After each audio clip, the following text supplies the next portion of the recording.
Hello and welcome to Words Carry Us, an ongoing series of live stream events featuring readings and interviews from Greenkill in Kingston, New York. Tonight we are so happy to have an audience in the studio, and we want to welcome you and remind you before I forget that our guests have books on that table over there that are for sale after the program. And there's also a place where you can make donations. We'd be delighted. Thank you. I am Betty McDonald, writer, storyteller, and host of Words Carry Us. Before I introduce our guests, I'd like to begin the evening reading from some of my work.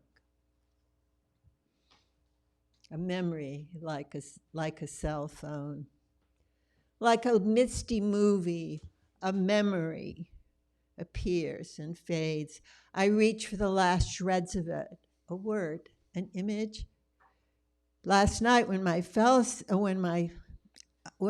phone slid across the passenger seat and whacked against the inside of the door as I turned into the driveway, I forgot and I couldn't find it. In the house from my laptop, I texted my daughter. I called 3 times, she responded. One more time, I implored, I'll check the car. I went outside. The whole car was ringing. If only my daughter could call the lost memory that slipped into the spaces in my mind, like the cell phone that slipped between the passenger seat and the door. If only she could ring it, if she could call it and return full color and images of my memory. If only.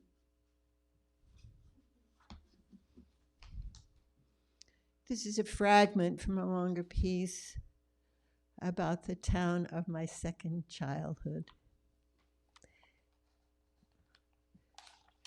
The creek meanders, rushes, or roars, depending on rainfall or what locks they open upstream, changing little over time, except when the engineers recarved the bank across the road after Deirdre's house, hoisted by the flood, transformed into a boat, floated a full 200 feet until it hit the Bearsville Bridge and disintegrated. Doors and door frames broke apart. Walls and ceilings fell into the swirling water. No sign of the books and beds and dishes anywhere. Only the kitchen sink surfaced on the far bank downstream. If only I'd stayed and watched to see that. But I was gone by then. Afraid I'd be stranded as the water flowed across the driveway, etching deep craters. Awash with rain, I carried our meditative dog in my arms through the rushing water, her glossy black head nestled against my yellow slicker. She would have followed me on her own if I'd put her down, but I needed her close. Holding her in my arms, I whispered encouragement into her silky ear. My tall rubber boots filled with water. The mud sucked one boot clear off my foot. I stepped into the icy puddle to retrieve it. The next day, the water was completely gone, returned to its former contour, restrained once again between the banks of the stream. No trace of Deirdre's house, no foundation, no plumbing pipes, nothing, except a wrought iron railing next to a couple of cement steps leading nowhere. This one's called A Hopeless Gulf. There seemed to be a hopeless gulf between us. My words were being lobbed back at me, dropping meaninglessly around me. My words weightless like bubbles. I can't do this, I declare in frustration. You're too good at this. I have no match for you. We're doing it, he said triumphantly. I'm proud of us. You don't hear me, you don't listen. I do listen, he hugged me. I looked into his eyes. I could see him clearly, clear like when he was a child, when we were both each other's first choice.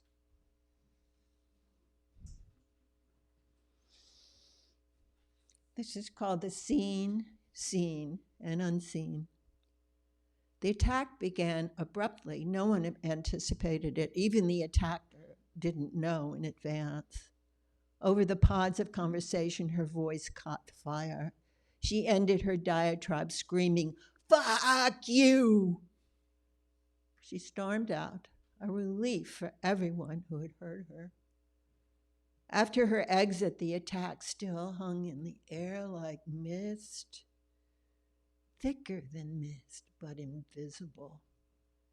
A cloud that some ignored clung, nevertheless. None of us would ever be the same again, whether we remember the incident or not. We were marked by her rage.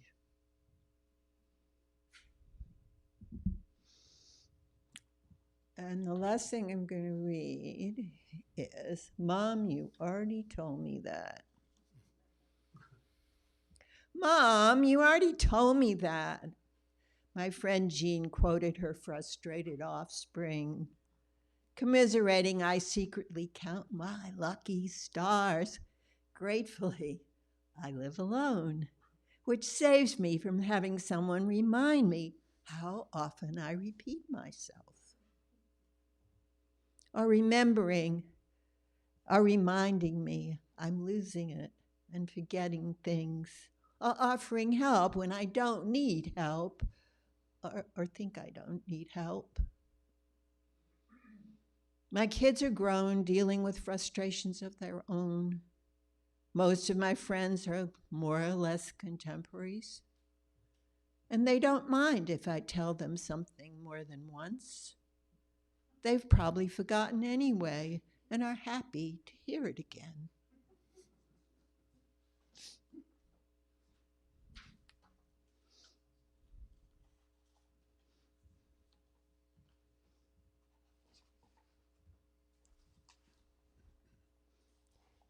Steve Clorfeine. Steve is one of the founding arts faculty at Colorado's Naropa University. As a faculty member, he directed the Experimental Studies Department at SUNY New Paltz. His performance work has been commissioned by many venues in New York State. As a member of Meredith Monk's company, he performed throughout Europe and the US. Steve began teaching theater in Nepal and India in 2003 and subsequently received 2 cultural envoy grants from the US State Department for extended performance work. Steve currently teaches semi-annually in Barcelona, Zurich, and Cologne. His nonfiction book on Nepal was published by Station Hill Press, and 3 of his 5 poetry collections were published by Cod Hill Press, 2007 through 14. His ongoing writing workshop meets twice monthly, now on Zoom. Our other guest is Mikhail Horowitz. He's the author of 2 collections of collages with texts, Big League Poets and Ancient Baseball, as well as several books of poetry, including Slapstick Gravitas, newly published by Station Hill Press. His performance work with Gilles Malkin and other musicians has been featured in a dozen CDs, including The Blues of the Birth on Sunday's Records, a collection of jazz fables, and the anthology album, Bring It On Home, Volume 2, on Columbia Records. He lives in Saugerties, deep in the woods, on the former site of a 19th century bluestone quarry with printmaker Carol Zaloom. You can watch Mikhail Horowitz and Gilles Malkin in Rapping for Godot on YouTube. I give you Steve Clorfeine and Mikhail Horowitz.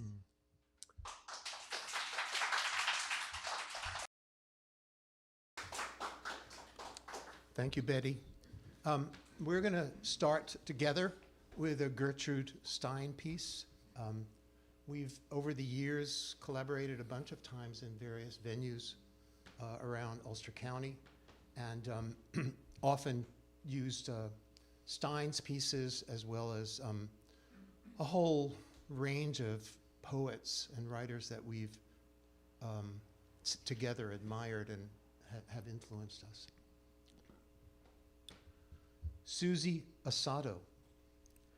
Sweet, sweet, sweet, sweet tea. Susie Asado. Sweet, sweet, sweet, sweet, sweet tea. Susie Asado. Susie Asado, which is a told Susie tray Asado, sure. which is a told tray sure. A lean on the A shoe. lean on the shoe. Susie Asado. This means slips. Sweet, sweet, sweet. When the ancient sweet light gray tea. is clean, Susie it is yellow. Asado. Susie When the Asado. ancient light gray is It clean, is a silver yellow. cellar. It is a silver cellar. Please. This is a please. Please. This is a please. This is a please. These are the seds to jelly. These are the wets, These are they the wets. say, the These sets. are the wets. They say the sets to leave When the a ancient crown. light gray is inky. clean, it is yellow. Inky is short for incubus. A pot. A pot. A pot A is a pot. beginning. A pot is a beginning of a rare bit of trees. Susie Asado. Trees tremble. Trees the old tremble vats are in when the baubles, ancient light gray baubles is which clean. shade and shove and render The clean. old vats are in Render baubles. clean must. Baubles Drink which shade and pups. shove and render Drink clean. pups. Inky Drink pups. is short for Drink sweet, pups. Sweet, See it shine, and a sweet, bobolink sweet has tea. pins. Drink pups. Susie See it shine, Asado. and a bobolink It has shows a pins. nail. What is a nail? What is a nail? It shows a nail. What is a nail? It shows a nail. A nail. A nail is unison. Sweet, sweet, sweet, sweet, sweet tea.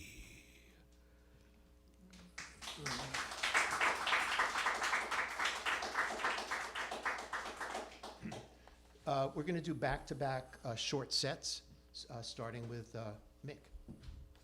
Okay, and I will spare you the agony of doing my impression of Gertrude Stein reciting A Visit from St. Nicholas, which actually begins, it was the night before Christmas was the night before Christmas, where we stayed where we were staying when we stayed at Christmas time, et cetera, et cetera, et cetera. It tells you the whole thing. This is a poem titled No, Not So Great Expectations.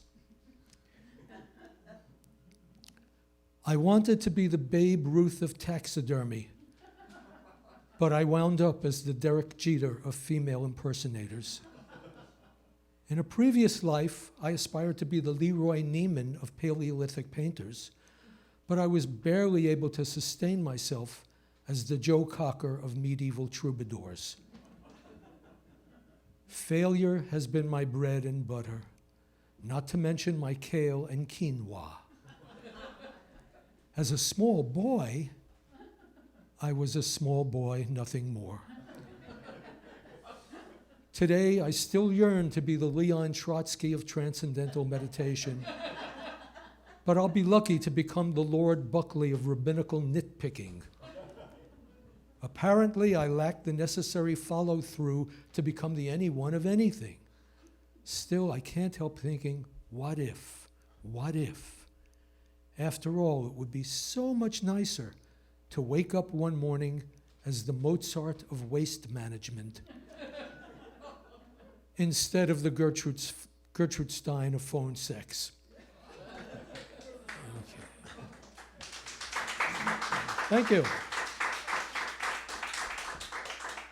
Okay, some real short ones here.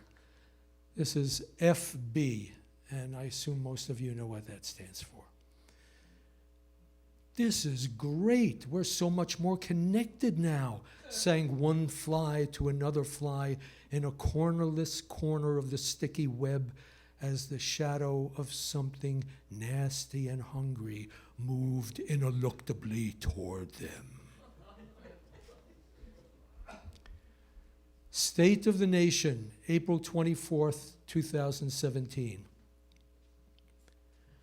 The banks are foreclosing the beehives, and the Flat Earth Society holds 20 seats in the House. Undeterred, my wife is reading a bedtime story to the satellite dish. Once upon a time, it begins, there was a president so likable, no one ever noticed the blood on his hands. Thank God we still have sports and the God-given right to be distracted.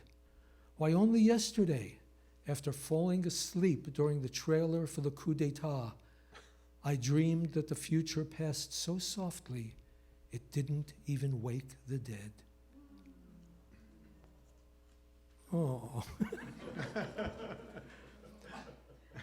Death poem of the unordained monk Mikhail. Billions of years before I arrived here, billions more to follow my departure. Where does a single birth or death abide in all of this? No sense of humor's commentary. He arrives and departs? What hooey! Don't slam the Dow on your way out.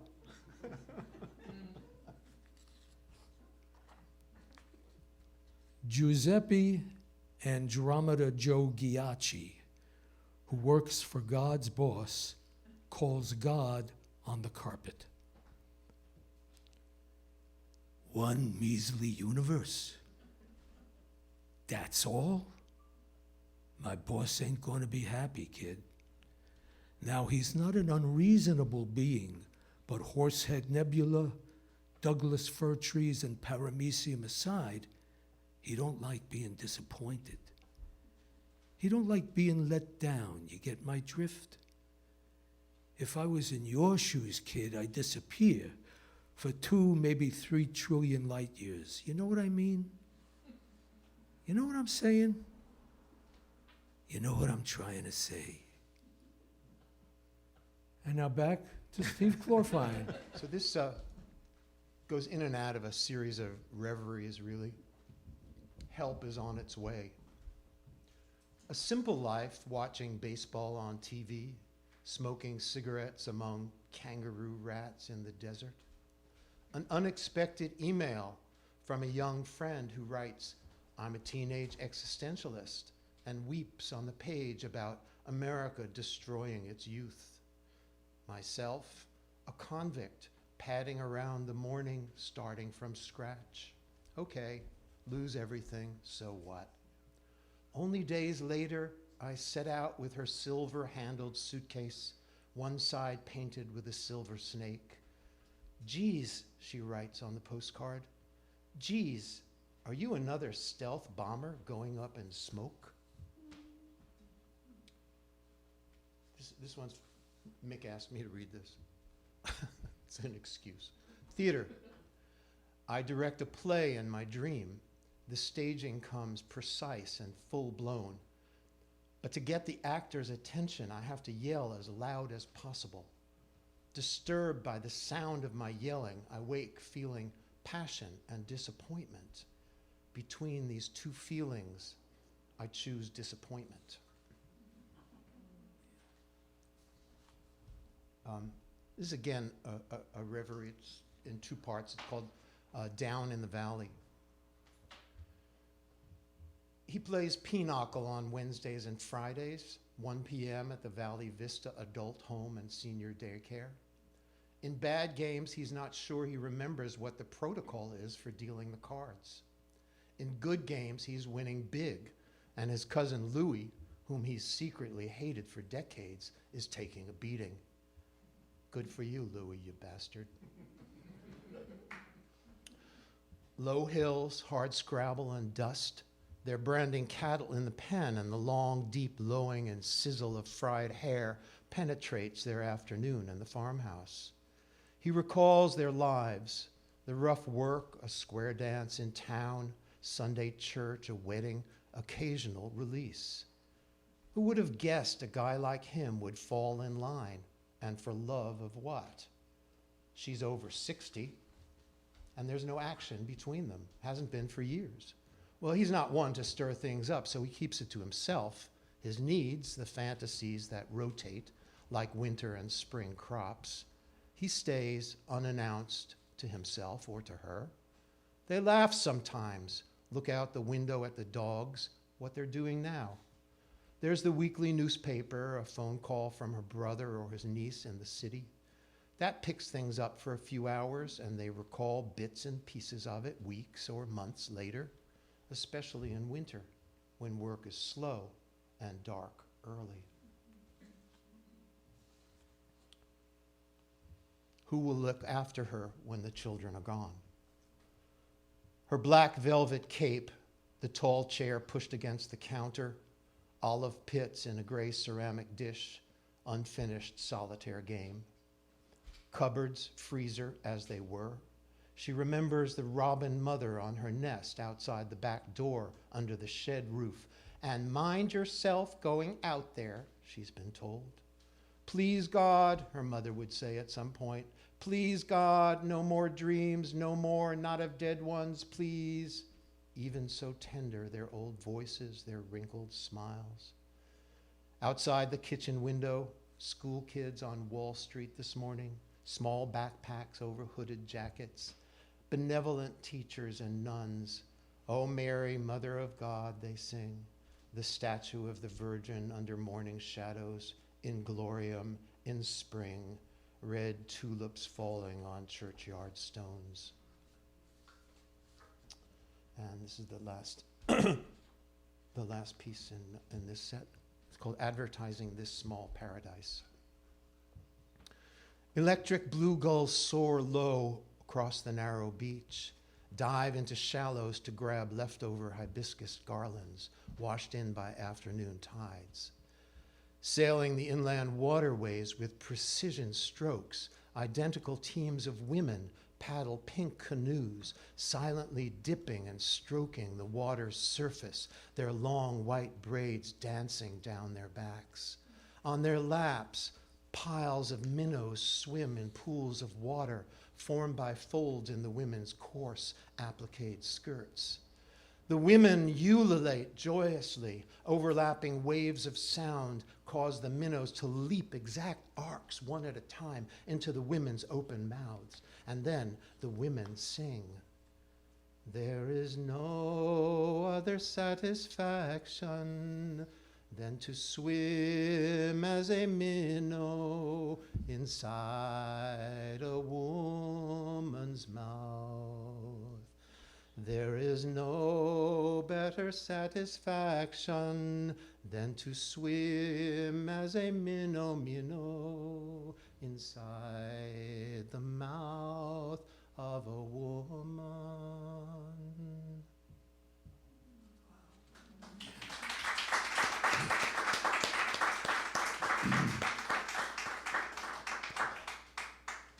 I'm going to read a poem of Steve's. We chose this because we thought it dovetailed very nicely with a poem of mine that he's going to read directly after.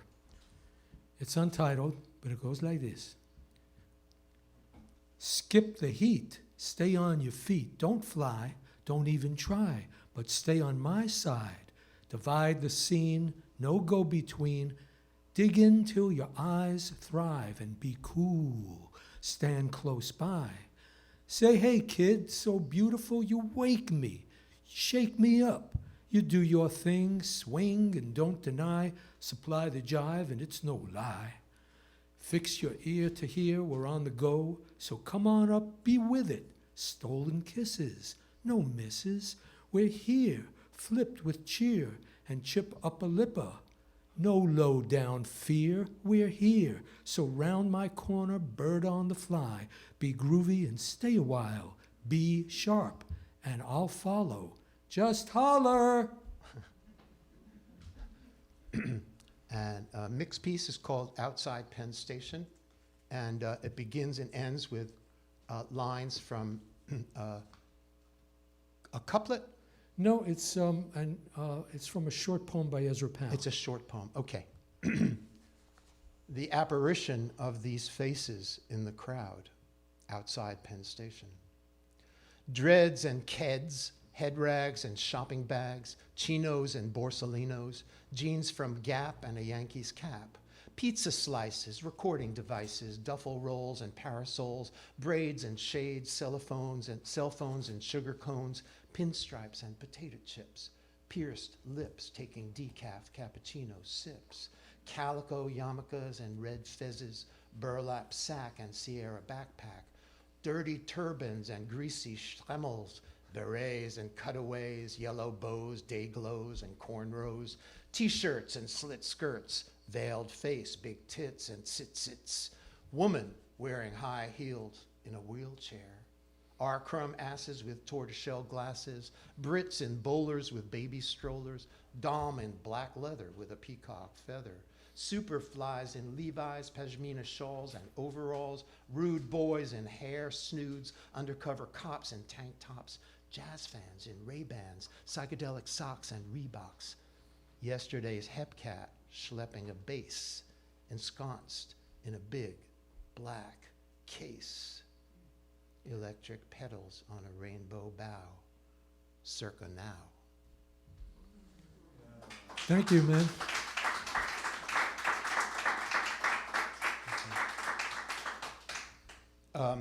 So this is kind of a continuation of a collaboration. I'm going to read a piece about a piece of mine that Mick's going to read. It's called, my part of it's called One Way to Walk About Beckett. When Hiroshi Tachibana asked me to bring my poem Letter to Samuel Beckett into the slow noise pop-up gallery opening, I decided to speak and dance without planning how to move or what to say. Of course, I cheated about what to say when I recalled that only recently someone asked if the poem was about death. At the time, I told this person it wasn't my intention to speak about death, though I admit the imagery in the poem arising from the repeated phrase, to be gone and not to worry, might suggest that. But when I wrote it, I wasn't thinking of death. I wouldn't even say that I wrote the poem so much as I wrote down what I heard being spoken in my head, which happened to be a syntax I associate with Samuel Beckett. Now, I know it's tricky to say I didn't really write the poem. We all hear voices in our heads. When I perform Letter to Samuel Beckett, I don't think about death, rather about the implication of letting go, which I think about all the time. In the poem, that's in the repeated line, to not to retrace the steps. Letting go and going forward according to time, which is, of course, about dying. Going in one inescapable direction this lifetime, always getting closer. To be gone away and not for a moment, retrace the steps. I've been contemplating a line I like from a Buddhist text. Letting go is the logic of joy. Now, logic is not an easy word for me, and joy is unlike Beckett. What I'm getting to is that noting the word joy, I wrote a short line in a new poem, No Reason Not to Seek Happiness. Nice. And this is the letter to Samuel Beckett that Steve wrote. To be gone and not to worry. To be gone away, far away, and not to worry. To be far away and not for a moment, retrace the steps. To be gone away. To be gone steps away and not to worry. To be gone and not to worry. To have sailed far away. To have sailed steps away onto the stairs, onto the ramp, onto the stairs, and stand at the rail. To be gone far away. To have sailed steps away, ramps away, onto the stairs, stand at the rail, over the sea, gone away over the side, rail over the sea, and gone steps away. To not to worry. To be gone and not to worry. Stand at the rail, propped at the rail, stand at the rail, propped at the rail, propped head over sea, up steps, over sea, up ramp, steps away, and not to worry. Over sea, a port, not book, but steps away. Night stars hung at night, stars hung on sea black ink away. Night stars lie in the black sea, lie in sea black ink hung at night. Black stars hung at night, lie in sea blank ink, sail away. Steps away on stairs, steps away on rails, a port, not book, steps away. To not for a moment retrace the steps. To not for a moment, steps away and not to worry. To be gone and not to worry. A port, not book. To be gone and not to worry. To be gone away and not for a moment retrace the steps. Okay.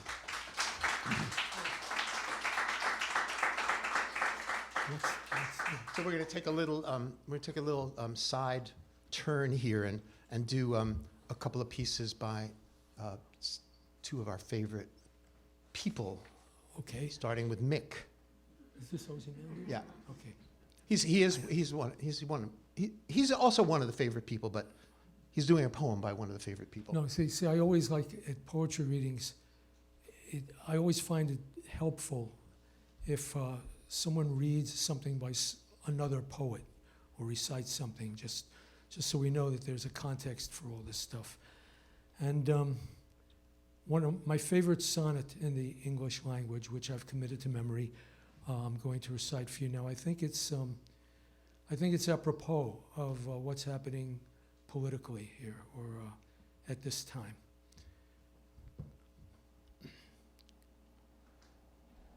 I met a traveler from an antique land who said, "Two vast and trunkless legs of stone stand in the desert.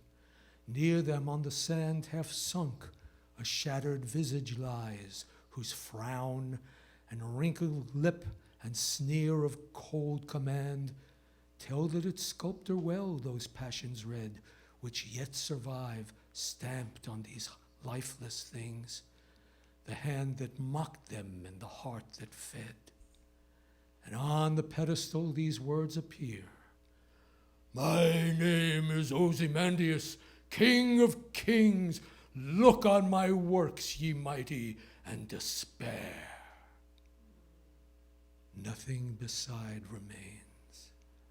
Round the decay of that colossal wreck, boundless and bare, the lone and level sands stretch far away.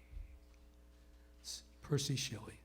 And the counterpoint is a piece by Philip Whalen. At the aquarium, we see garfish 6 feet long. What do you suppose he's thinking? Gary Snyder says, most animals are in some state of samadhi most of the time. They fit together perfectly, right? So we're going to go back to exchange short pieces. And then the one long piece. Yeah, and one long piece from Nick, and then Just warning, one long piece coming up soon. Okay, this is just a couple of real short ones. The trilingual ventriloquist. Hey, dummy, tu cantu Esperanto?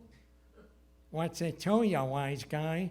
Besides, I seen your lips move twice, and three's the charm, n'est-ce pas?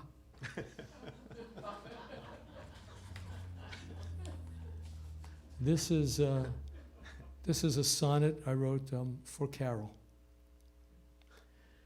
After the cruise 12 miles out, where breaching whales with huge elan turned everybody on the boat to wide-eyed, wondering kids again. And after dining on Yankee chowder with 2 old friends in Gloucestertown, and parting at the crepuscular hour, we took a sea road winding down to whitely wavering ghosts of sedge and ruins off the beaten track, where perched upon a crumbling ledge, I watched you down there from the back and saw you barely perceptibly shiver and knew I'd love you then forever. Let's see here. This comfort is a curse that the gods have levied upon you. It is a form of psychic quicksand, smothering your need to dare, drowning all sense of outrage, killing your will to change. This comfort has shorn the strength from your hair, yet you love it dearly and defend it fiercely by closing your life to the lives of others. Lulled by flannel sheets, by purring cats and purring cars, by the blandishments of televised voices and the laptop open 24/7. This comfort is the nail in your soul's coffin. Your old self would have shot himself prior to extending the invitation. And one more. I have a book coming out on Station Hill. It's called Slapstick Gravitas. And here's a sonnet from that book. Bible story. God fashioned Adam from the alphabet, Eve from the letters R-I-B, which stood for rest in beast. They shared a pomegranate, fall fell, and the ground got wet. The land of Nod, known also as sleep, lay east. So Eve and Adam took it on the lamb, and their little patch of paradise fell to desuetude. They were now on the outs with, I am that I am. And they were what they were, and they rued what they rued. We rue the same things. The hewing of that tree for pulp to make paper for celebrity magazines. Our loss of innocence, allegedly, and a time before death had a home in our genes. And yet we thank the serpent for his generosity, bestowing on us the beautiful illusion that we're free. And okay, one more coming up. This is, for me, this is a lengthy poem, and I wrote it 20 years ago, and I just looked at it again a few months ago, and I totally revised it. And it's an autobiographical, it's a biographical narrative about Robert Pershing Wadlow, who was the tallest man ever measured by scientific or reliable measurements. He was just a shade over 9 feet tall. And he was born in 1918, he died in 1940. And it opens with an epigraph from Mayakovsky. In what delirious and ailing night was I sired by Goliaths, I so large, so unwanted. No longer looking down at us, we see you looking out to us now, from old publicity photos where you tower like a mountain above the clowns. 3, perhaps 4 feet over the top of the Ford, or standing at home, head topping the summit of multiple bookshelves, your sister far below you, seated smiling in a chair, legs crossed in a casual, comfortable way you'd never be able to manage. Looking out to us from the cruel intimacy of that snapshot. You're all alone and lost at sea, right there in your very own home. Oh, Robert, 9 feet up, the head forgets the body. forgets the toes, the fingertips, forgets the way to serve the legs, to aim, direct, and replicate their slowly crumbling steps. No need for any idiot to sidle up and wisecrack, "Hey, how's the weather up there?" We know by the fog that clouds your glasses, it's absolutely freezing.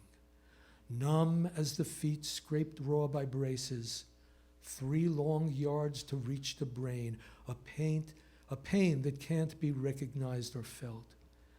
As if you were an astronaut untethered from the ship, adrift in icy space, and the ceaseless stinging of the screaming of your extremities, a melody you could not hear, no atmosphere to carry it and guide it, its lost vibrations to your ear.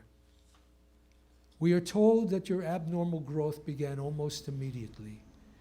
8.5 pounds at birth, and those were no Goliaths who had made you, nor was it an ailing night in Alton, Illinois. At 5, you were 5'4", cashed in at 105. By 10, you'd added another foot and doubled your previous weight. By adolescence, the nightmare was running amok. 7'8", 355 pounds at 15 years, and still the frightening signs of growth, the green force driving its ravenous fuse, the life force using your body to test its limits. I see you now at 17, tending a homemade lemonade stand in front of your house on Brown Street, looking down from a sitting position on those who come to sample your refreshments. Farmers and their weather-beaten wives, students and storekeepers, bankers and merchants, all of them proud of their resident celebrity, the world's tallest Boy Scout. "Howdy, Bob," they'd shout to see you, glad to shake your hand. Who knows what kind of a life you could have had heartless fate not tricked you out to be another tall tale of the nation's breadbasket, parody of the land's prolificity, a fragile, bespectacled Paul Bunyan, a human beanstalk. You never complained, we are told, never got angry or tossed a temper tantrum, never threatened to punch a heckler, never cursed the God who made you in cruel spoofery of his own image, to be gaped over and gawked at by carnival goers, circus crowds, intrusive photographers. Even under the big top, you were gentle, quiet, dignified, unwilling to pose in any clothes that made you look the fool. And yet those shoes, a sad cartoon, 37 AA. How could a body like this have a big love? And how could a body like yours withstand the tremors, the seismic qualms of longings? The seismic qualms of longings long unsatisfied, the awful crushing of all your normal urges. To never know a lover's touch, a lover's caress on a single one of your 106 impossibly vertical inches. Death came softly with what must have looked like a very little stick in the guise of cellulitis on July 15th, 1940. You were all of 22. And here we must fall back upon the terse little tally of statistics. Your coffin was 30 inches deep, 10 feet 9 inches long, and 32 inches across. For all of that, I doubt it held your pain. It took 12 men with half as many assistants to carry you to your plot. Or let us hope you continue to sleep in peace. Let us hope that your frail, gigantic body no longer continues to grow inside the ground, pushing against the unconstraining walls, the breached borders of the grave.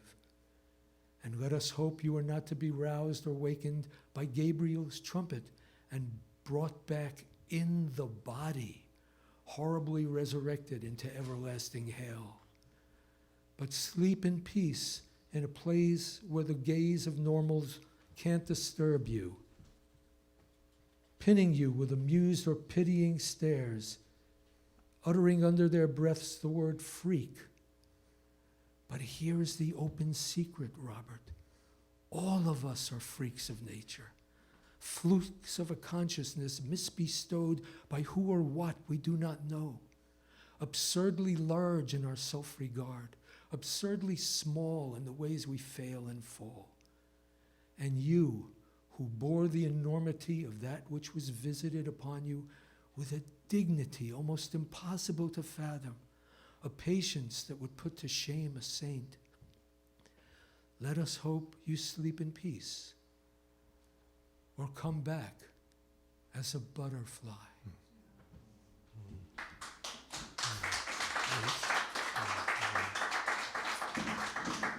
Over to you, Steve.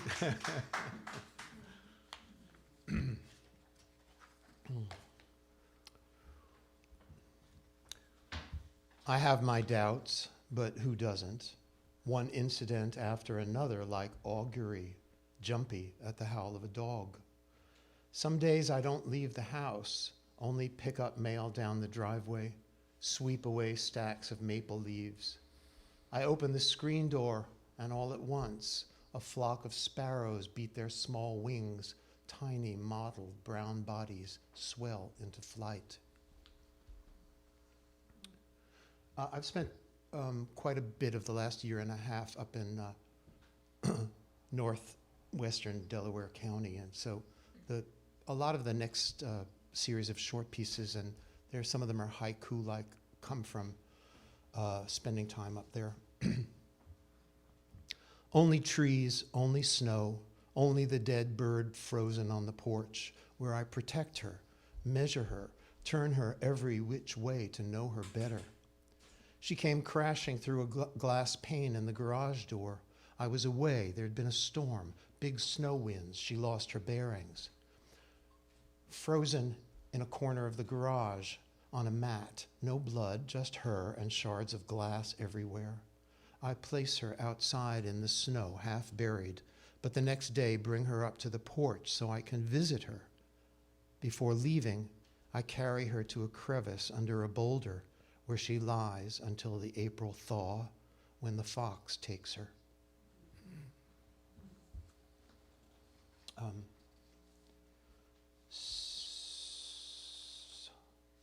This is for Jenny. At least it starts that way. And maybe it ends that way too. It's midsummer and she plays Schumann next to an open window. Birds sing along. The carpenter stops banging and comes down the hill, lies down under the window to listen. Out west at the border, in the children's detention center, windows are shut with locks, and there is always a child wailing all day, all night. How does it fit, this country, the land of the free for all, the land of fool's language, feed it all morning and no soap to clean that mouth? House wren, nuthatch, titmouse, small migrants on their way about, a silver ball in a roulette wheel, crowds of tears and blasphemy, and we are all constant gardeners among this wreckage.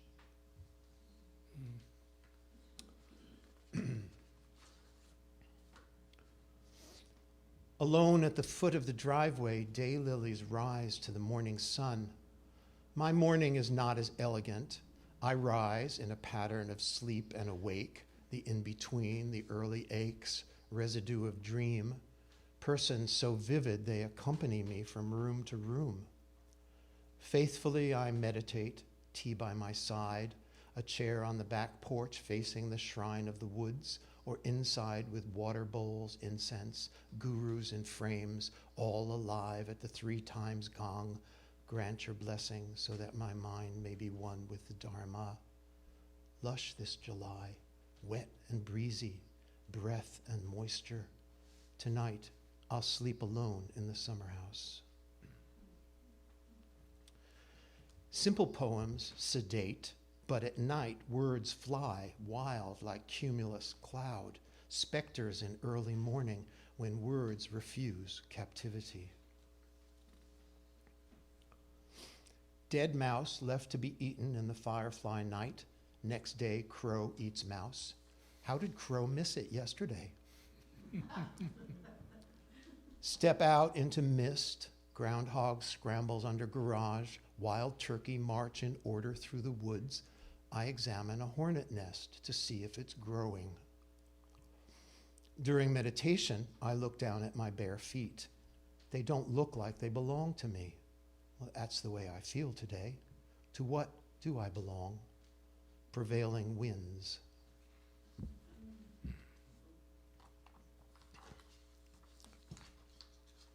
I roll to the middle of the bed where you are absent and the cool sheets unwrinkled. I lie in the hammock, drift off to tropics where no one speaks my language, and so alone inside a mosquito net I rock myself to sleep.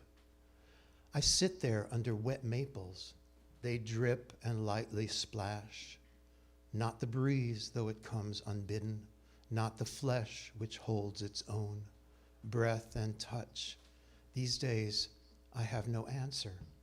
The words of the poet, weeping and laughing at once. I think this is, I'm going to end with this series of Proto-Haiku. I wrote these during a week or 10 days last winter after deeply taking in the autobiography of Soen Nakagawa, who was a crazy Zen monk, priest, revered particularly throughout America, after Soen Nakagawa. In fading light, I read Soen's poems, close the book when I can no longer see the words. Momentarily awakened, only to drift back what I call my life. Everything settles, deep snow, stillness, postbox half buried. Against the gray sky, bare branches, tonight's snow womb. Bottom on one chair, legs up on another, tinkling water in heat pipes. Sitting, waiting for night, endless dusk. Delicate snow on tough spruce, my will bends to the weather. What aches more, this aging body or this changing heart? Snow again, then rain, time of no decision, only ice. Old friend habit disturbed, I go through the morning without bread or butter, forgetting day or dates, another one arises, dark night and early morning. Is there a purpose? This heartbeat, it breathes, I follow. Windless snowfall like a fairy tale, I place the dead bird in a crevice under a boulder. Full moon, year's end, dark snow shadows, stars scatter rainbow dust throughout the woods. Thank you. So we're going to end as we began together, but this time it's with a piece of mix. Well, it's actually a piece that I found when I had a commission a couple of years ago from the Library of Congress and Karma Triana Dharmachakra Tibetan Monastery in Woodstock to go to the Himalayas and archive and record some of the great Buddhist sea shanties. So this is a genre which I have opened to the West, and we're gonna do one of them for you now. I'll start. Was you ever in Tibet? Bunny Lama, Dalai Lama. No one's ever sailed there yet. Bunny Dalai Lama. Om, we're coming home. Bunny Lama, hey, Dalai Lama. Om, we're coming home. Bunny Dalai Lama. Was you ever in Kathmandu?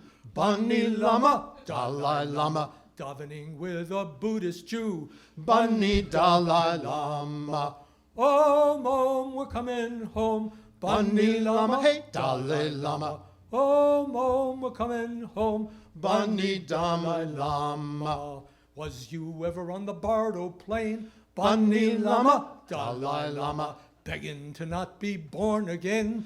Bunny Dalai Lama, Om, we're coming home. Bunny Lama, hey, Dalai Lama, Om, we're coming home. Bunny Dalai Lama.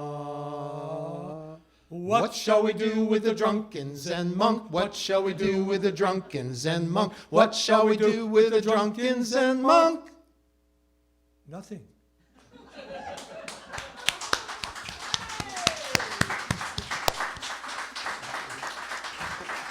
Thank you. Thank you. Thank you to David. Thank and you. For Greenkill. Thank you to Betty McDonald and everybody here. Yeah. And everybody out there. Thank you for coming out. It's a record crowd. And thanks to Steve Clorfeine and Mikhail Horowitz. It's a pleasure to have you tonight on Words Carry Us live stream Thanks. from Greenkill. And we both got books here, and I've got a book coming out, Station Hill Press, which is out any week now, Slapstick Gravitas. And I've got a book that spoofs the origins of baseball. It's a book of collages and texts called Ancient Baseball. And Steve's got some books that he read from tonight there, too. Yeah, so. pieces from, we got 4 poetry collections and the book In the Valley of the Gods about 2 long trips in Nepal. Yeah. Oh, that was supposed to be recorded, yeah. Well, the books are over there. Please just browse through them and see what you like. And For Yeah. information about exhibitions and live stream from Greenkill, check out Greenkill on Facebook or email us at 229 Greenkill Avenue, 229 Greenkill at greenkill.org. As always, we're grateful to David Schell, who organizes and directs and makes things happen here at Greenkill. And many thanks to you for tuning in and watching us on YouTube. And thanks to our delightful audience in person here tonight. I hope you've enjoyed Words Carry Us for October 31st, 2021. I am your host, Betty McDonald. Greenkill out.